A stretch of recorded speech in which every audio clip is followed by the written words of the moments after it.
Some seniors living at Woodson Bridge Estates near Corning want answers after someone sprayed their property with an unknown substance, killing several plants. Action News Now reporter Chloe Curtis visited the community today and brings us more.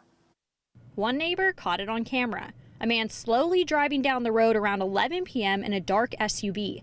You can see him spraying something out of his passenger side window onto several plants and the front yard. The next morning, 3 families found their plants dead or dying. Several neighbors, some on camera, others off camera, say they believe the suspect lives in the neighborhood.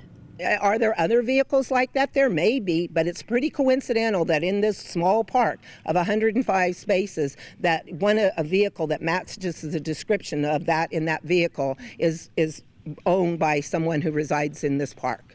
I just hope, I like people that come, and if they have a problem with me, come and talk to me, not kill my plants. The substance even corroded the front of one of their mailboxes in the neighborhood.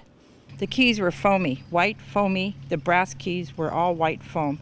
And the mailman, I caught him and I told him, I said, take some pictures of it so if you get it in your eyes or something, you know where it came from.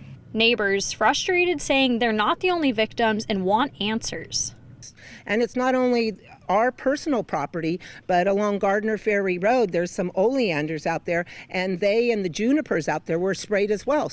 Neighbors say they called the Tehama County Sheriff's Office and the property managers. One neighbor says management sent him a response saying, in part, "As you know, some of our park property was destroyed in the same act of vandalism that occurred at your site. We are waiting to hear back from the police to determine if they can identify the individual or individuals that committed this crime. If they are able to and that individual is a park resident, we will take further action. Until that time, we will leave it in the police and district attorney office's hands."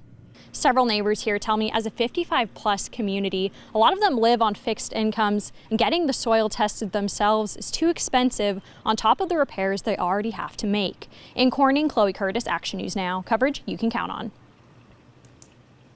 We also reached out to the Tehama County Sheriff's Office, which told us the case is still being investigated, but they have no new details to provide as the investigating officer is out of town.